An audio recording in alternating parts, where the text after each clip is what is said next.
We are deepening, straightening, and strengthening existing berths that are there.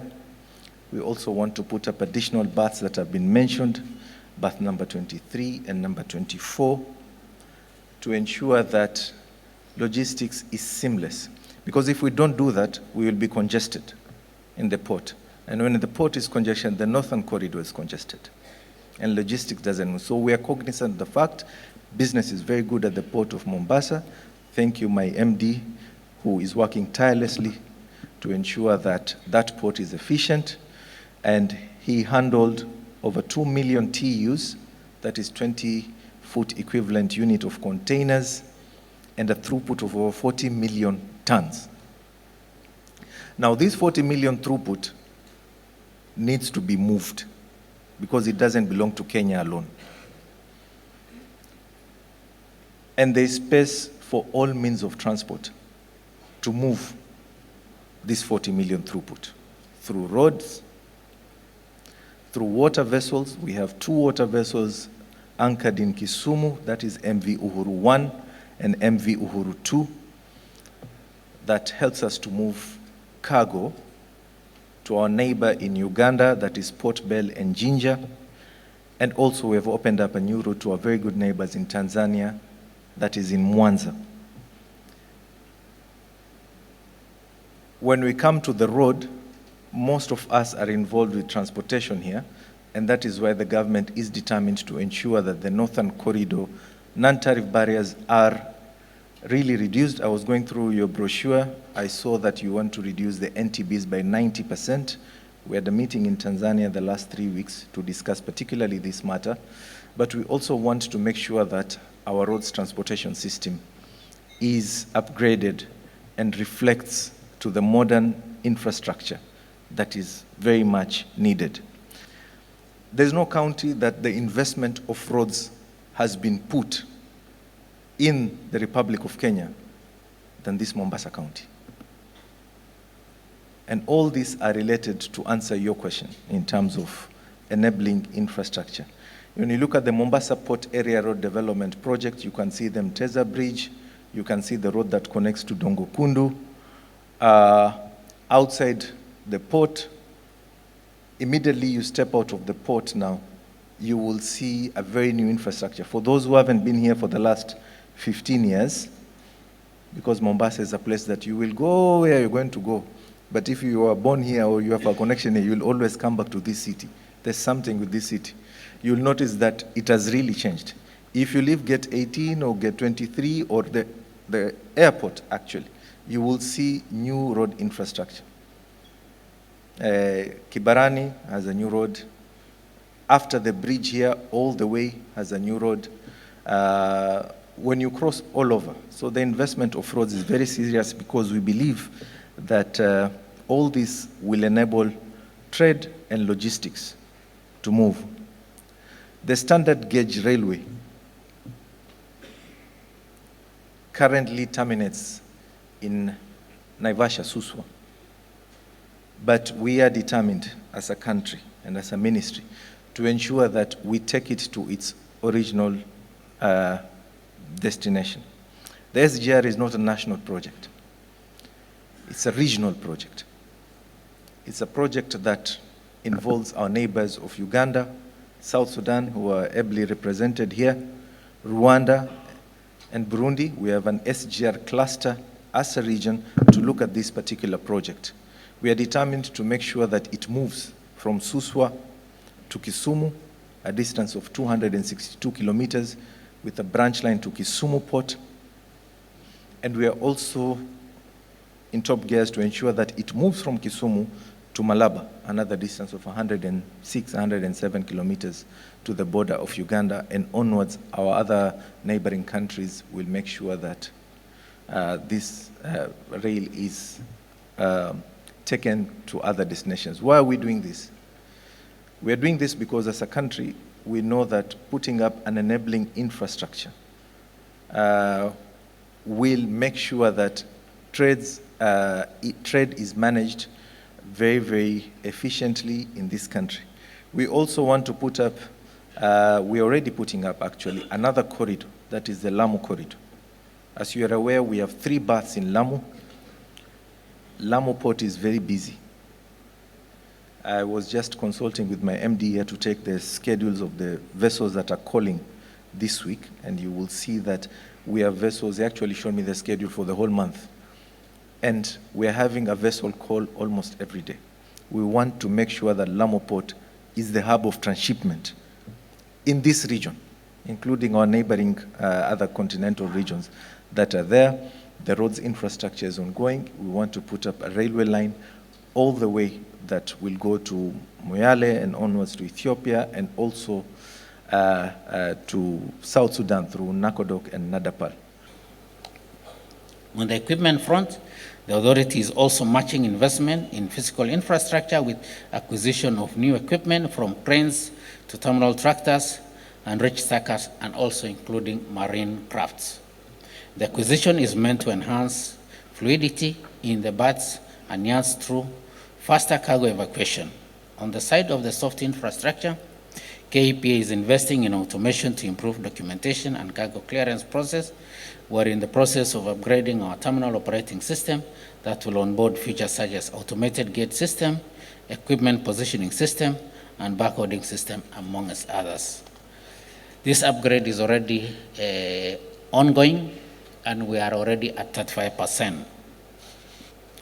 From the period January to September 2025, the Port of Mombasa has handled 32.86 million metric tons total cargo throughput against 29.97 metric tons handled during the same period last year. This is a 2.8 million metric tons increase, and is equivalent to 10% growth. For container traffic, the port has also handled 1.55 million TEUs during the period, compared with 1.46 metric tons in the corresponding period in 2024. This represents 91,000 TEUs, equivalent to 6.2%. With these impressive numbers, our resolve is to work closely with each stakeholder to further enhance our efficiency and productivity. We understand that our role goes beyond the port operations. We are an integral part of the broader trade and logistic ecosystem, and we are committed to working with all stakeholders, government agencies, private sector players, development partners, and regional bodies to build a more agile, sustainable, inclusive trade ecosystem. The logistics and trade landscape is evolving at unprecedented speed. The world is embracing artificial intelligence, automation, data-driven systems, and digital trade platforms, redefining how goods move, how ports operate, and how supply chains function. Yet, as we embrace this digital transformation, we must remain mindful that technology is just but a tool and not a replacement.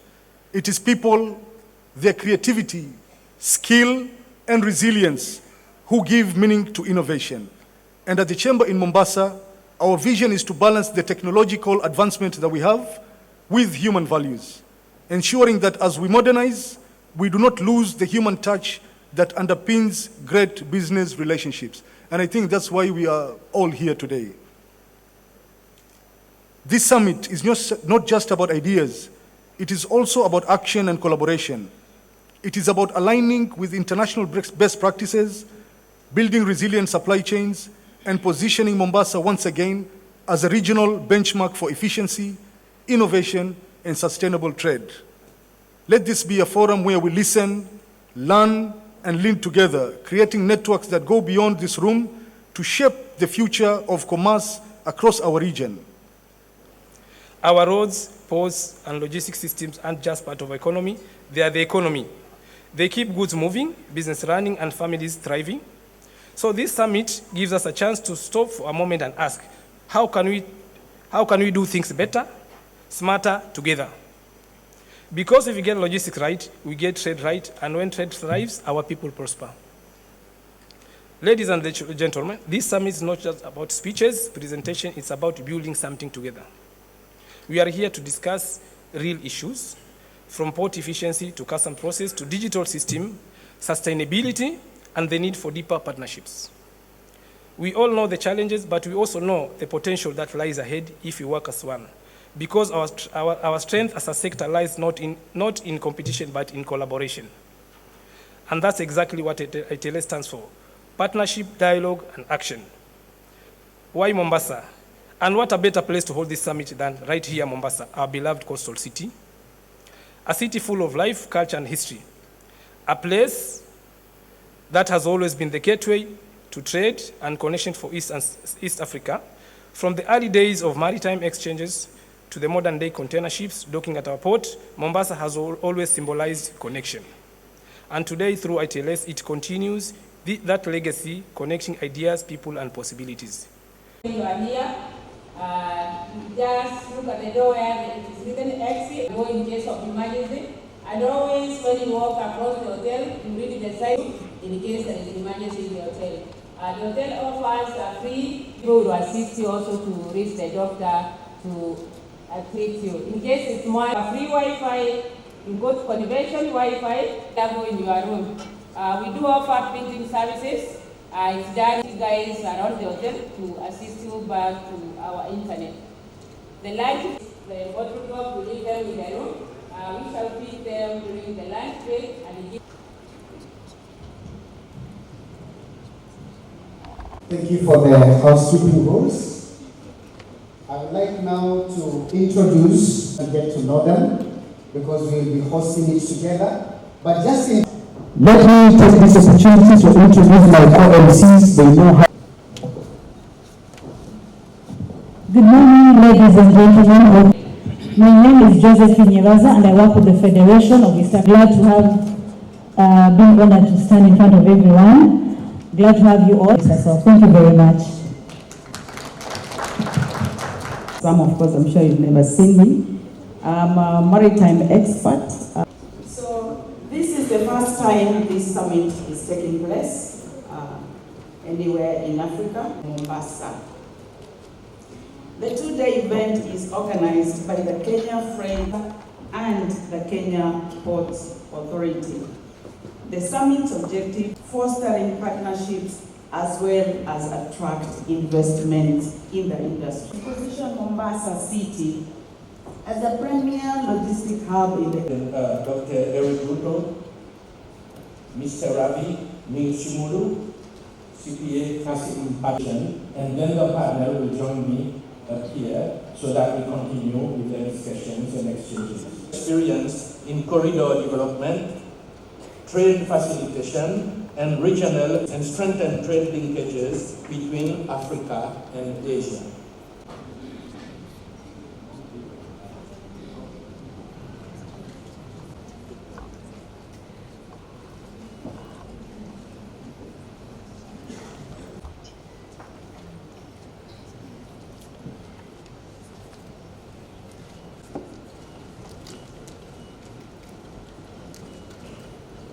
To be part of this conference, or the first International Trade and Logistics Summit here in Mombasa, opened up our footprint to start studying in East Africa.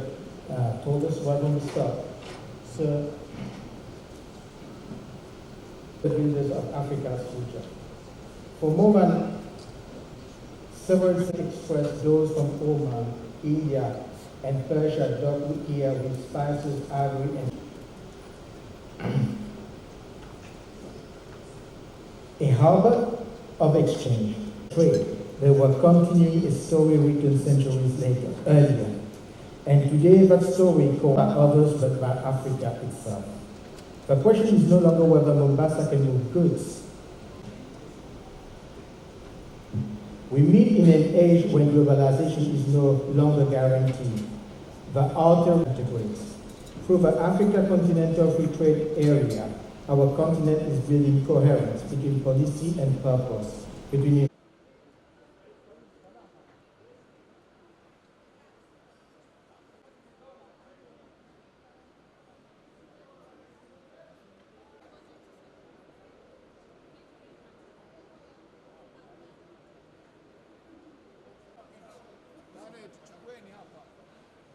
Milas.